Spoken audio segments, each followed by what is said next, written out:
Assalamualaikum warahmatullahi wabarakatuh. Hamdan wa syukran lillah, amma ba'du. Yang terhormat Bapak Faris Azhari MPD, dan tak lupa teman-teman semua yang kami banggakan. Saya Muhammad Rifal Fauziansyah sebagai moderator akan memandu jalannya presentasi kali ini.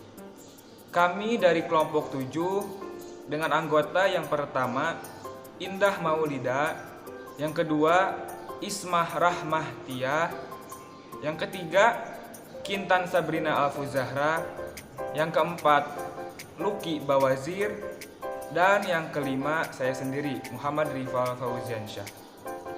Untuk mempersingkat waktu, marilah kita buka acara yang pertama, yaitu pembacaan basmalah.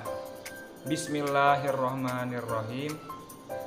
Untuk acara yang kedua yaitu penyampaian materi, yang mana untuk penyampaian materi yang pertama akan disampaikan oleh saudari Indah Maulida.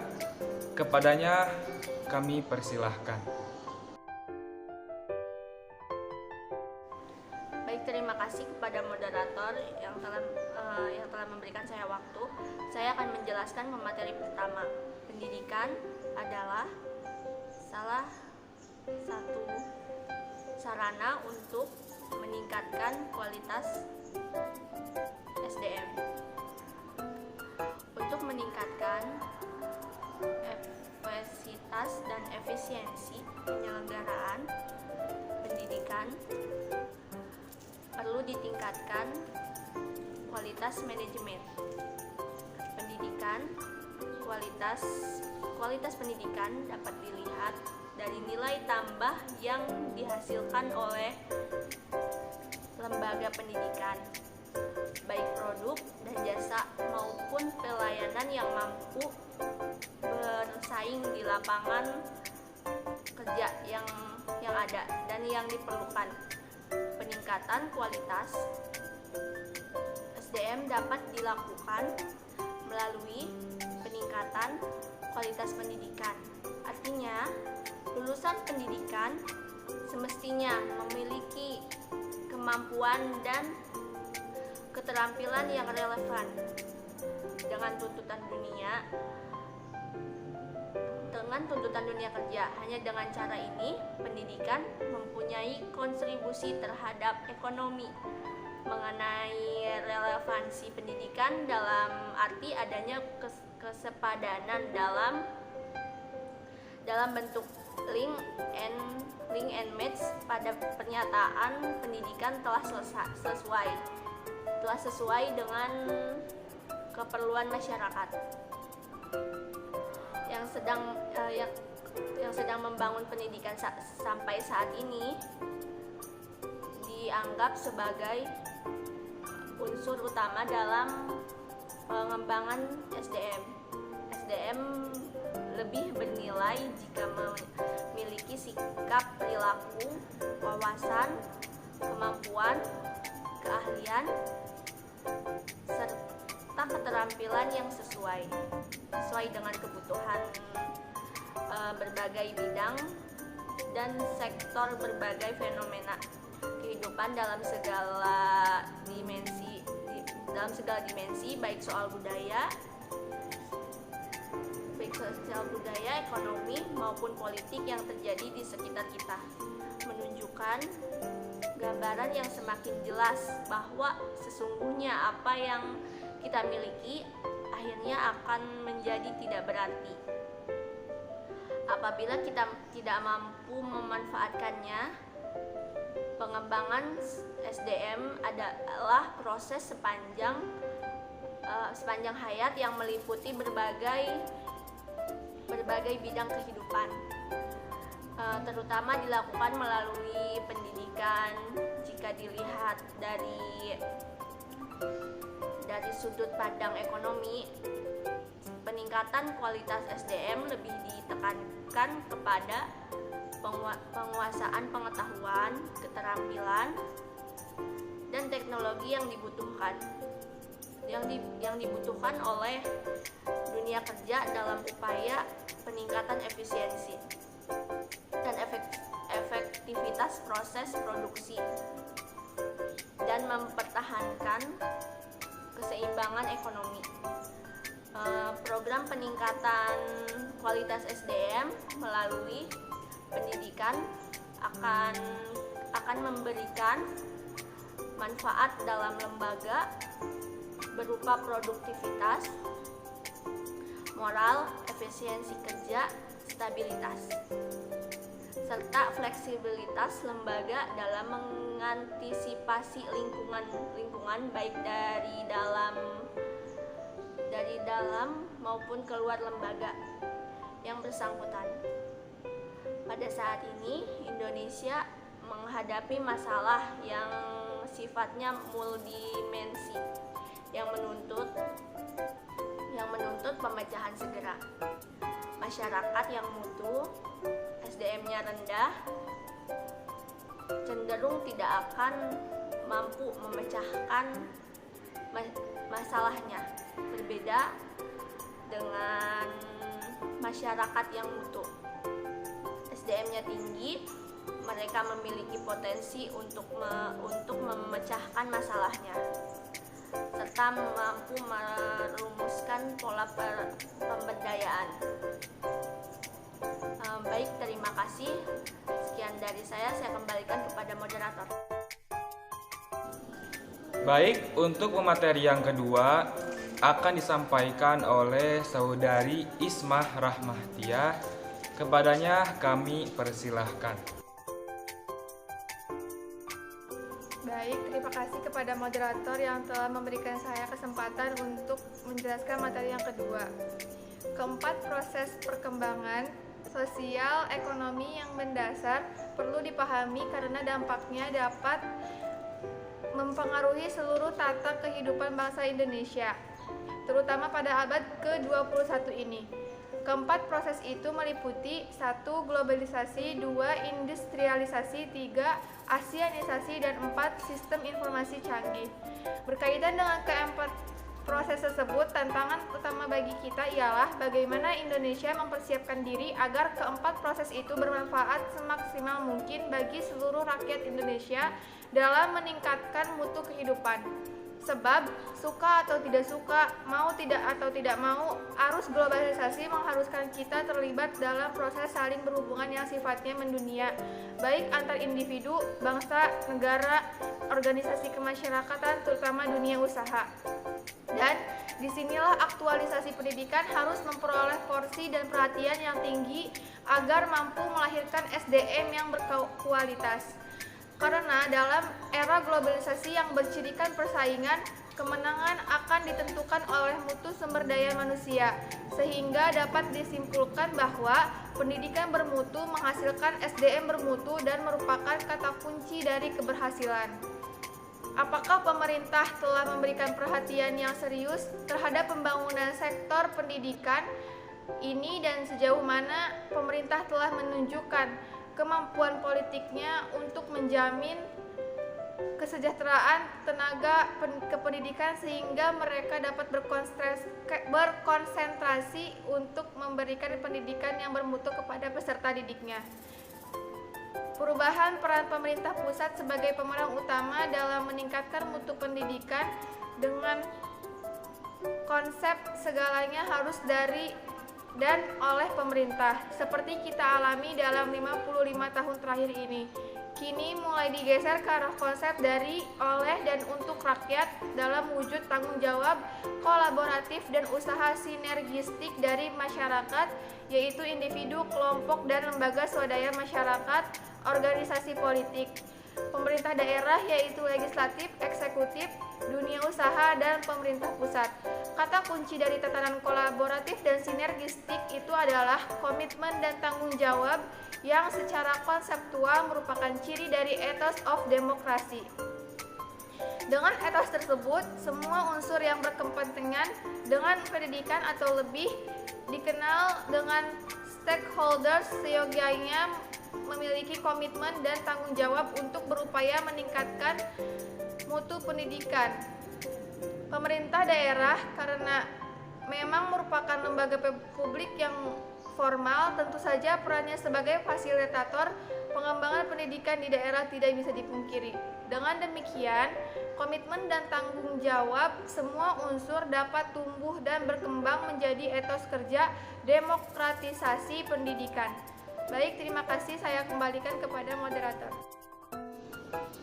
Baik, untuk materi yang ketiga akan disampaikan oleh Saudari Kintan Sabrina Alfuzahra.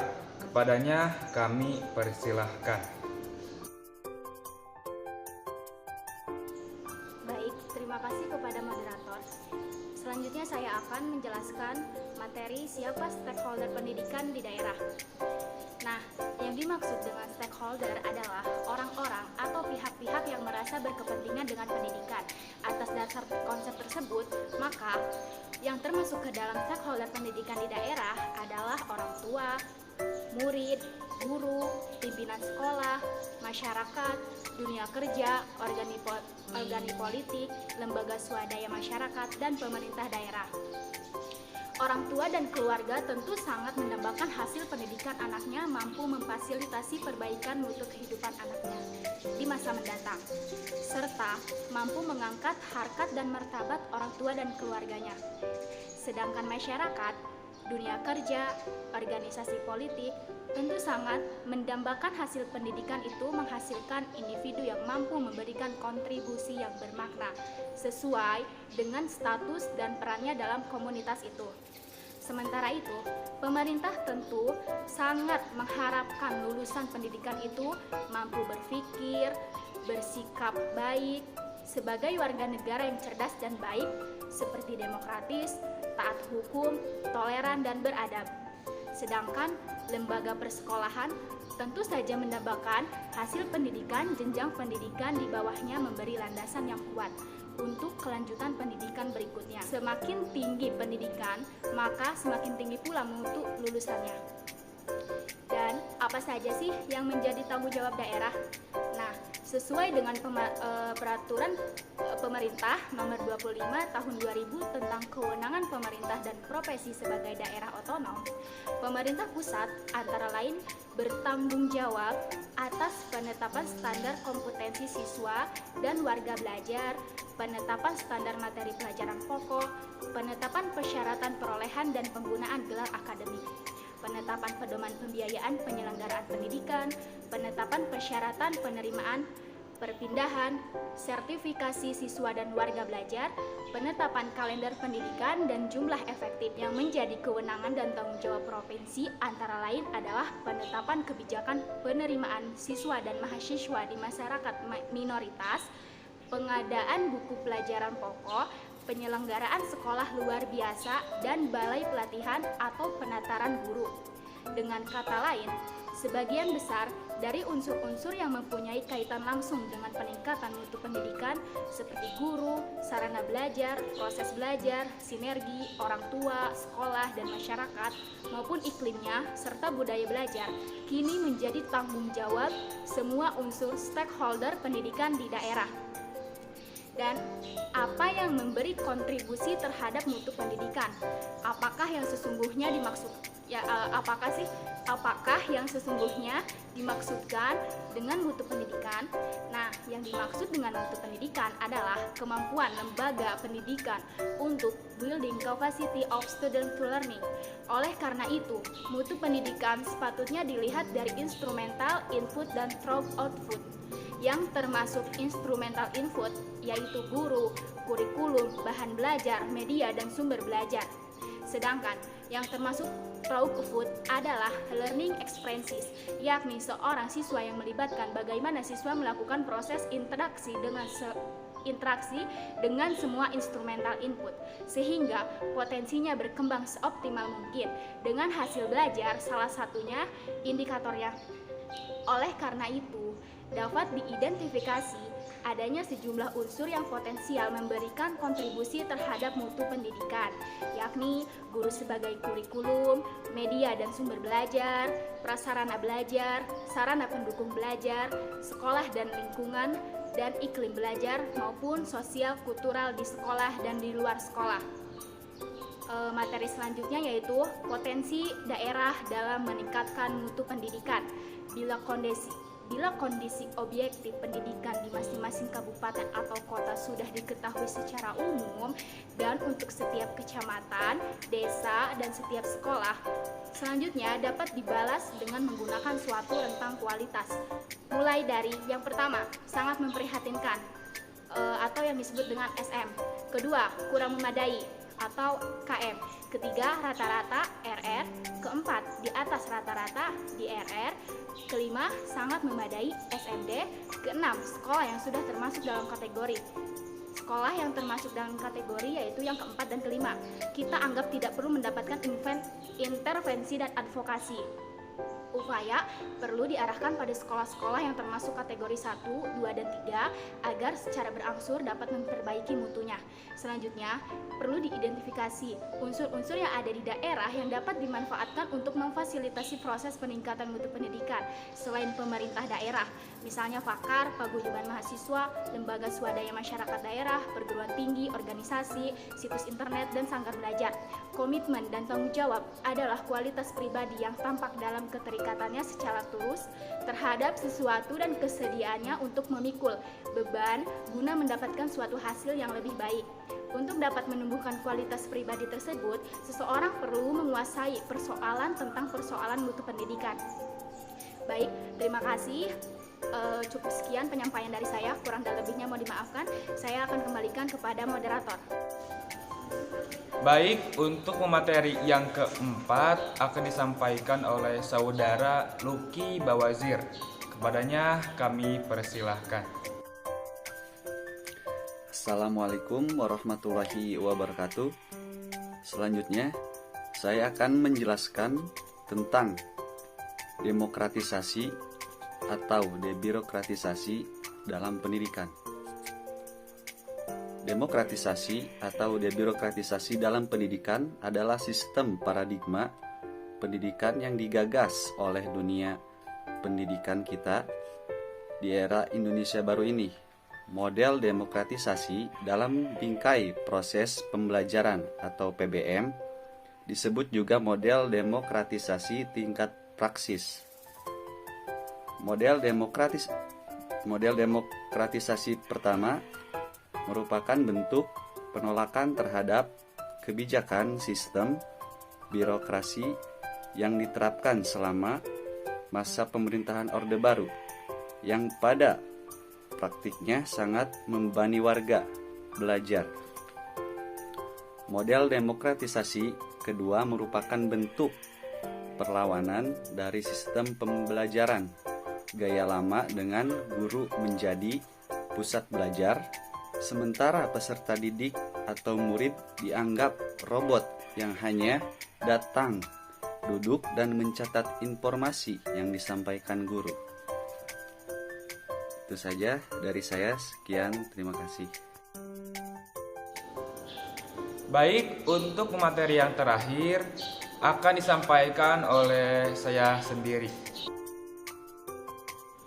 Baik, di sini saya akan menjelaskan tentang materi yang terakhir, yaitu demokrasi bukanlah sebuah wacana, pola pikir, atau perilaku politik yang dapat dibangun sekali jadi, bukan pula barang instan. Tetapi demokrasi butuh sebuah proses dalam mewujudkan moralitas dan mentalitas bangsa yang beretika dan memanusiakan manusia. Demokrasi yang sesungguhnya adalah seperangkat gagasan dan prinsip tentang kebebasan, tetapi juga mencakup seperangkat praktek dan prosedur yang terbentuk melalui sejarah panjang dan sering berliku-liku, sehingga demokrasi sering disebut suatu palembagaan dari kebebasan. Dalam Undang-Undang Nomor 20 Tahun 2003 tentang Sistem Pendidikan Nasional telah dinyatakan bahwa manusia membutuhkan pendidikan dalam kehidupannya. Pendidikan merupakan usaha agar manusia dapat mengembangkan potensi dirinya melalui proses pembelajaran dan atau cara lain yang dikenal dan diakui oleh masyarakat.